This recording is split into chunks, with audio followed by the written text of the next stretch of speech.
क्योंकि जब आप हैदराबाद कहेंगे तो हैदर अली आपके सामने आएगा, फिर उसका चरित्र आपके सामने आएगा। तो जिन लोगों का हीरो हैदर अली है वो तो 15 मिनट के लिए हटा रहे हैं,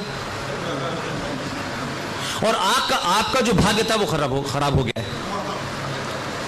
अपने भाग्य से इसे जोड़ने में जो लोग ये कहते हैं कि नाम बदल जाने से कोई यहां भुखमरी बंद हो जाएगी, क्या बेरोजगारी बंद हो जाएगी, तो भाई इस नाम के होने से भी इस देश में कौन सी शांति स्थापित हो रही है?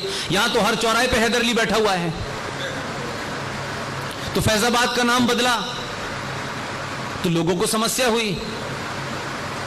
मैं तो बार बार इस मंच से कहता हूं कि सरकार ये है आएगी वो आएगी, सरकार आती है जाती है। मैं कहता हूं एक दिन ये सरकार तय करे कि इस देश में जितने भी नाम हैं उसको एक रात में बदले। कोई कंफ्यूजन नहीं छोड़े कि हम प्रस्ताव पास करेंगे, ऐसा करेंगे वैसा करेंगे। आप उसका साइकोलॉजिकल इफेक्ट देखिए क्या होता है कि नरेंद्र मोदी जब वापस लौटे इजराइल से और हिंदुस्तान आए तो यह घटना आप सबने पढ़ी होगी। इंटरनेशनल मीडिया ने क्या लिखा? उन्होंने लिखा कि यह एक ऐसा शख्स है जो अरब और इस्राइल के बीच के कॉन्फ्लिक्ट में मध्यस्थता कर सकता है। तो जिसको आप मुसलमानों का कातिल बताते हैं, जिसको आप कहते हैं मुसलमानों का खून इसने किया है, जिसके खिलाफ आप यूएनओ में जाते हैं कि इसको वीजा मत देना, ये वो तमाम मुनाफिक मक्कार उस दिन कहां मर गए थे जब राजीव गांधी ने दूरदर्शन पर आकर खड़े होकर के कहा, जनेऊ ऊपर डाल करके, कि जब एक बड़ा पेड़ गिरता है तो धरती हिलती है। तो 3,500 सिखों का एक तरफा कत्ल जस्टिफाई किया। उसके खिलाफ कोई यूएनओ क्यों नहीं गया भाई? नहीं गया कोई। और जिनको जाना चाहिए था वो क्या कर रहे थे वो बताता हूं मैं आपको। 1984 में ये सब कुछ हुआ। 1985 में एक किताब लिखी गई। ये किताब किसी ऐरा गैरा आदमी ने नहीं लिखी।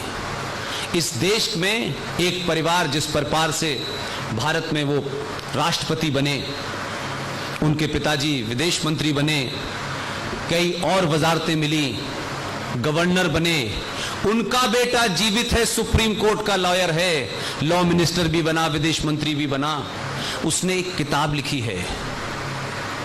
बहुत ज़हीन, बहुत इंटेलेक्चुअल आदमी हैं। उनके परिवार की 2 लड़कियों की शादी हिंदू में हुई है, खुद उन्होंने क्रिश्चियंस में की है। लेकिन किताब से ज़हन यह पता चलता है कि आपके बाप जाकिर हुसैन भी हो, सलमान खुर्शीद भी हो, खुर्शीद आलम खां भी हो, लेकिन जब आपने लिखा तो अपने अंदर की वो बिल्कुल सड़क छाप दंगाई एंटी हिंदू मानसिकता दिखाई आपने। At home the saga of Indian Muslim, उसको आप पढ़िए। उसके एक पन्ने पे ये लिखा गया कि जिस वक्त हिंदू सिखों को मार रहे थे, ये 85 में किताब लिखी जा रही है, 84 में हुआ है सब कुछ ज्यादा दिन की बात नहीं है।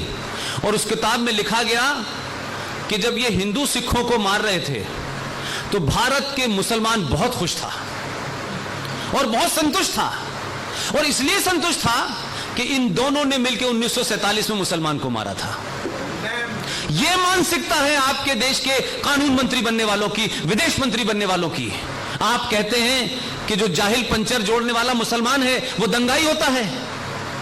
मैं कहता हूं इस देश को इंटेलेक्चुअल पढ़े लिखे मुसलमान से खतरा है, और यह बात साबित करता हूं मैं।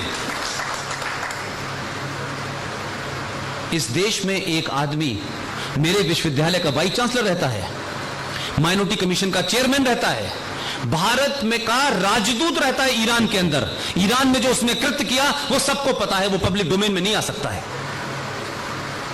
वो आदमी भारत का उपराष्ट्रपति बनता है। मुझे नाम बताने की जरूरत है? उतरते ही उसको डर लगने लगता है कि भारत में मुसलमान असुरक्षित हैं, तो तुम सुरक्षित कैसे रहे? और कमाल देखिए, 1915 में और 16 में मुंबई में एक एक्टर को डर लगा और उसने डर अपने बीवी से कहा बेडरूम में हमें बहुत डर लग रहा है। लेकिन डर लगा, दूसरे दिन से फिर शुरू हो गए। और आज तक तो कहीं गए नहीं, डर उनको लग रहा था।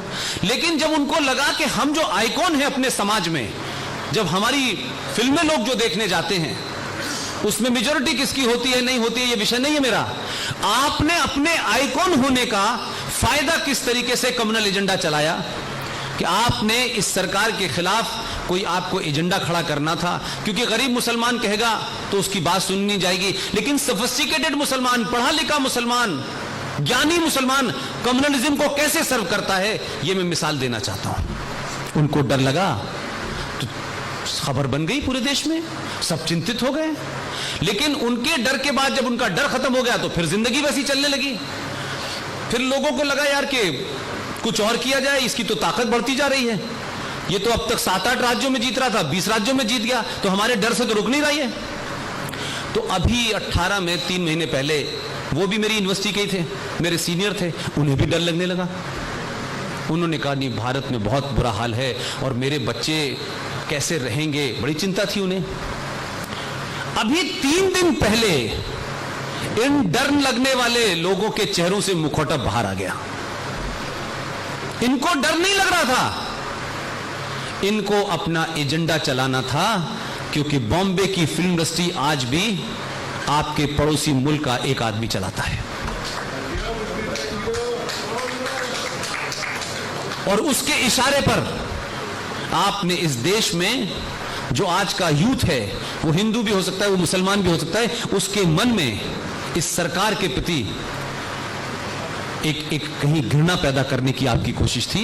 और 3 दिन पहले आप आए बाहर और आपने 600 लोगों के सिग्नेचर से कहा कि भारत में नरेंद्र मोदी सरकार को हराने के लिए 600 राइटर्स और एक्टर ने साइन करके भेजा है।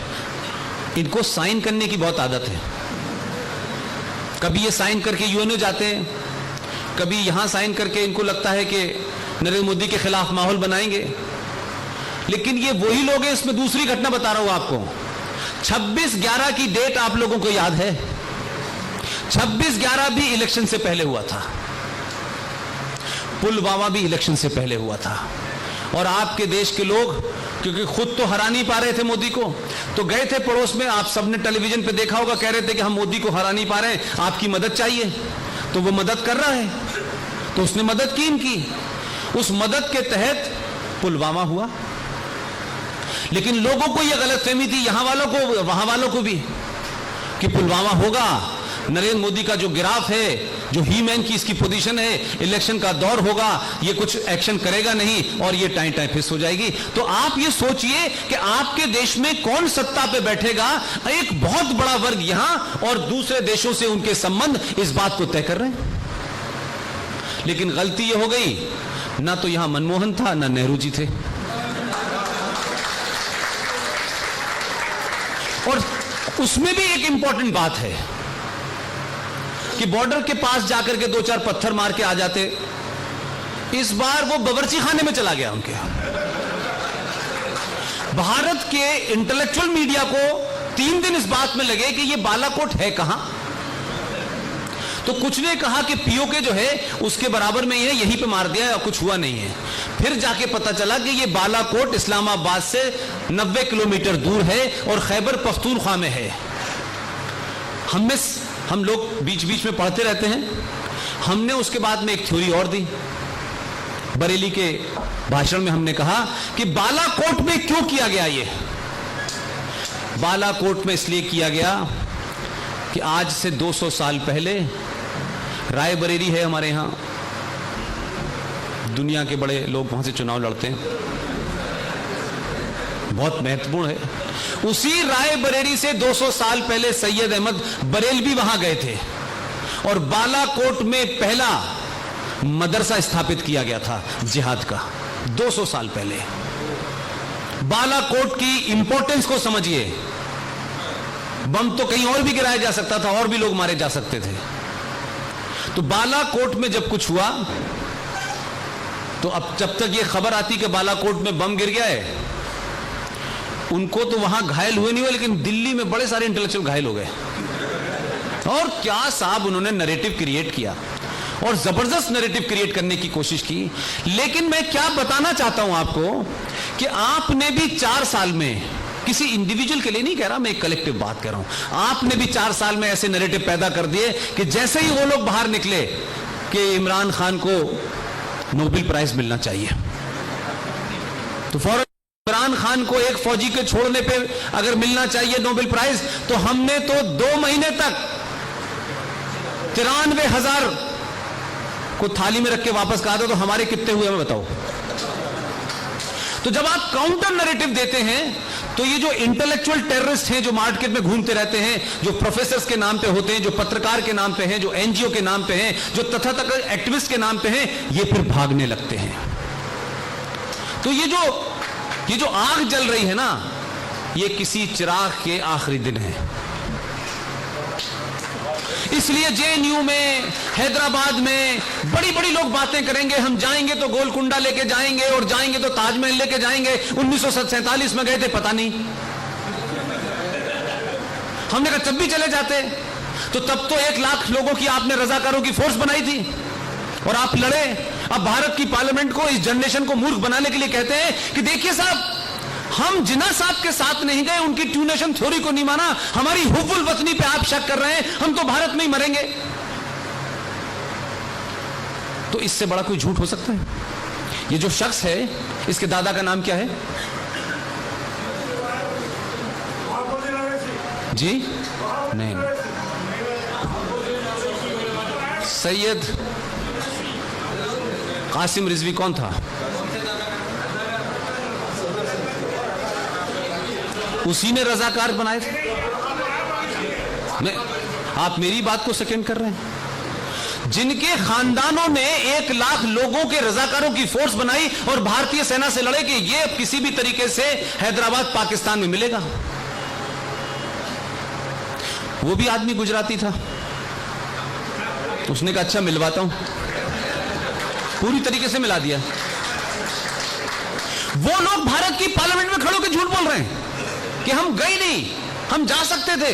अरे आप जा सकते क्या थे? आप जाने की तैयारी में थे, सब कुछ कर लिया था, जा नहीं पाए क्योंकि पटेल बैठा हुआ था वहां। मैं क्या कहना चाहता हूं कि क्या आप लोगों के बीच में आपकी खामोशी को लोग मूर्ख समझते हैं? क्या आपकी चुप्पी को लोग कायरता और बुज़दिली समझते हैं? इसलिए चौराहे पे कुछ भी बक दो, कुछ भी कह दो, किसी को पता नहीं चलेगा। कम से कम इसको तो नहीं कहना चाहिए था, कुछ और कहते तो समझ में आता। इसने तो खुले काम लड़ाई लड़ी। और कासिम रिजवी कौन था? 1946 में मजलिस इत्तेहादुल मुस्लिमीन का अध्यक्ष था।